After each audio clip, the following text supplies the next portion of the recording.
लेकिन ये मैं आपके सामने रखना चाहता हूं कि खान साहब और बुशरा बीबी साहबा किन केसेस के अंदर इस वक्त पाबंद सलासिल हैं, और अगर इन केसेस के अंदर बेल होती है तो क्या कोई नया मुकदमा है या नहीं है।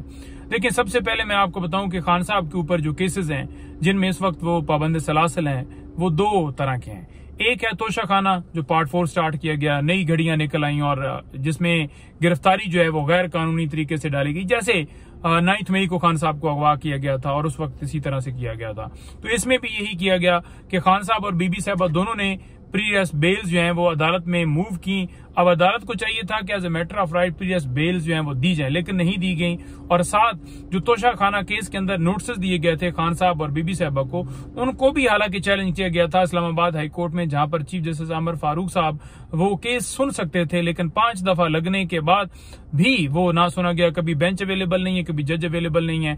अगर उन नोटिस जो चैलेंज किए गए थे उन पिटीशंस के ऊपर समाअत की जाती और उन नोटिस को सस्पेंड किया जाता, उनकी गिरफ्तारी को रोका जाता, तो डेफिनेटली तोशा खाना में नहीं हो सकती, क्योंकि पहले तोशा खाना में दोनों की गई, खान साहब और बीबी साहबा की, और उसके बाद 9 मई के केसेस के अंदर खान साहब की गिरफ्तारी जो है वो की गई।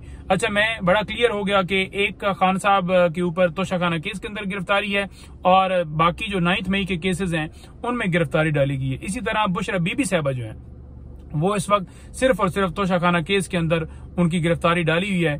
अब स्टेटस क्या है? स्टेटस ये है कि जो तोशा खाना केस है उसके अंदर जो है उस गैर कानूनी गिरफ्तारी को जो है वो इस्लामाबाद हाई कोर्ट के अंदर चैलेंज किया हुआ है, जो कि नेक्स्ट वीक के अंदर उमर फारूक से वो केस हट गया। अब नए बेंच बनाया गया है और उसमें ये है कि एक ये चीज अच्छी है कि कम से कम उमर फारूक साहब नहीं होंगे, कि कम से कम कोई ऐसे जजेस के पास केस जाएगा जो कि इंसाफ फराहम करेंगे। नंबर 1 तो वो गिरफ्तारी को चैलेंज किया गया है। उसमें बेल इसलिए नहीं मूव की गई क्योंकि अभी वो रिमांड चल रहा है, क्योंकि ये 11 रोजा रिमांड मजीद दिया गया था और जो 11 दिन ये मिलाकर पीछे 25 दिन का मिलाकर तो ये कोई बनता है 36 दिन का जो रिमांड मुकम्मल होगा।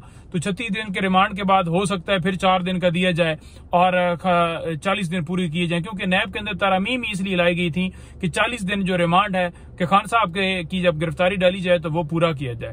तो अब देखते हैं कि उसके अंदर क्या है। लेकिन दूसरी तरफ अगर इस्लामाबाद हाई कोर्ट के अंदर जो है वो गिरफ्तारी जो है गैर कानूनी डिक्लेयर करते हुए उस की खान साहब की रिहाई के अहकाम जारी किए जाते हैं, उस केस की हद तक ये गिरफ्तारी गैर कानूनी है, क्योंकि खान साहब और बीबी साहबा दोनों की तरफ से ये चैलेंज किया गया। और अगर दोनों की तरफ से वहां पर ये कहा जाता है कि ये गैर कानूनी था, क्योंकि गैर कानूनी बनता है जब एक बंदा कोर्ट से रजू कर लेता है बेल के लिए, तो फिर उसे जमानत as a matter of right PTS bail मिलती है, लेकिन नोटिस किए गए। और हालांकि नैब ने भी उस वक्त कहा कि ऑन रिकॉर्ड जो है वो हमारे पास कोई वारंट गिरफ्तारी नहीं है।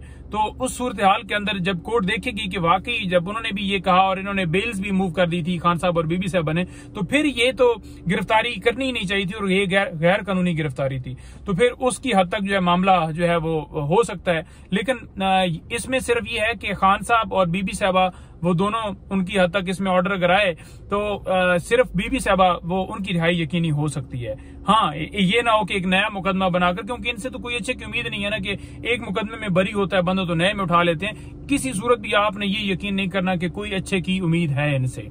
सेकंड बात यह है कि अगर यहां से ये खत्म होता है तो दूसरी तरफ 9 मई के केसेस बच जाते हैं खान साहब की हद तक, क्योंकि बीबी साहबा की हद तक वहां पर गिरफ्तारी नहीं डाली हुई। तो 9 मई के जो केसेस हैं उनमें बेल्स जो हैं वो इस वक्त दायर हो चुकी हैं। तो अब देखते हैं कि उसके अंदर अदालत कितना जल्दी फैसला देती है। तो उसमें नोटिस हुए थे और अदालत अगर उसमें फैसला जल्दी दे देती है, हफ्ते में आ जाता है या 8-10 दिन में आ जाता है या 12 दिन में आ जाता है, तो फिर अगर बेल्स कंफर्म हो जाती हैं तो फिर ऑन रिकॉर्ड इस वक्त ऐसा कोई सामने मामला नहीं है कि नया कोई वो एक 3 MPU के तहत या कोई इस तरह की चीज कर लें।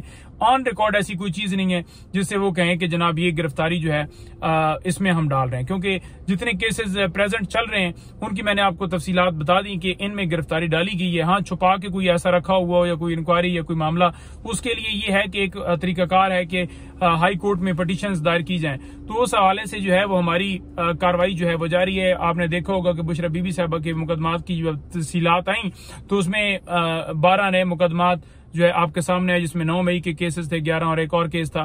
तो इसी तरह से खान साहब के हवाले से भी हम प्रोसीड कर रहे हैं। तो वो जो जब तफसीलात एक जगह पर आ जाएंगी और उसमें जो है, क्योंकि हमने आगे पटिशन जो दायर की उसमें ये भी कहा हो कि मजीद किसी मुकदमे के अंदर गिरफ्तार ना किया जाए, तो अब डिपेंड करता है अदालत के ऊपर, क्योंकि ये सारा मामला अदालत का है। और अगर अदालत ये स्टैंड ले लेती है, देख लेती है, क्योंकि हर एक अदालत हर जज को पता है कि झूठे केसेस हैं, अगर अदालत स्टैंड लेती है किसी जगह के ऊपर जहां पर पटिशन दायर हो कि अब मजीद किसी मुकदमे में गिरफ्तार ना की जाए, कि ये भी केसेस झूठे हैं, इनमें भी रिहाई की जाती है, और बाकी जो तोशाखाना वाला है वो मैंने आपको तफसील बता दी, तो फिर ये है कि वो उस तरह से एक प्रोटेक्शन मिल जाती। जब तक अदालत नहीं स्टैंड लेगी, अदालत नहीं खड़ी होगी, तब तक रिहाई यकीनी नहीं हो सकती। लेकिन जो सिस्टम इस वक्त चल रहा है कि अदालतें भी अपना भार जो है वो अपने ऊपर कंधे के ऊपर नहीं ला रही और इस तरह का कोई हुक्म जारी नहीं कर रही, क्योंकि अगर आप रिसेंटली देखें पूरे आपको चाहे वो 5 अगस्त से लेकर या 9 मई से पहले केसेस, तो जितनी ये पॉलिटिकल विक्टिमाइजेशन की गई, हर जज को पता है कि केसेस झूठे हैं, लेकिन आपने नहीं देखा कि कोई इस तरह का कोई जो है वो डिसीजन आया हो या फैसला आया हो। अगर फैसला इस तरह का आता है तो यकीनन उसके अंदर जो है वो अदालत के पास जवाबदीद है कि वो एक ऐसी पावर इस्तेमाल करे कि मजीद नहीं करना, जैसे 9 मई को किया गया था और फिर प्रोटेक्शन मिले, उसके अलावा नहीं है। लेकिन जो सिस्टम है आपके सामने है कि मैं किसी सूरत भी आपको वो होता है ना कि गलत भरोसा दिलवाना कि जनाब नहीं खान साहब आ रहे हैं, वो आ रहे हैं, निकल रहे हैं। देखें, एक लीगल फाइट है जो कि जारी है और वो हम कर रहे हैं, रात दिन कर रहे हैं। पॉलिटिकल भी फाइट है जो वो भी जारी है, जलसे भी हो रहे हैं, जुलूस भी हो रहे हैं, रैलियां भी निकल रही हैं। अभी 13 अगस्त को शाम को भी है, फिर जलसा इस्लामाबाद के अंदर 22 के लिए भी अगर वो सारा मामला तय होता है। इसी तरह से लाहौर के अंदर जो है पटिशन मूव की है। तो ये सारी सूरत हाल भी जारी है।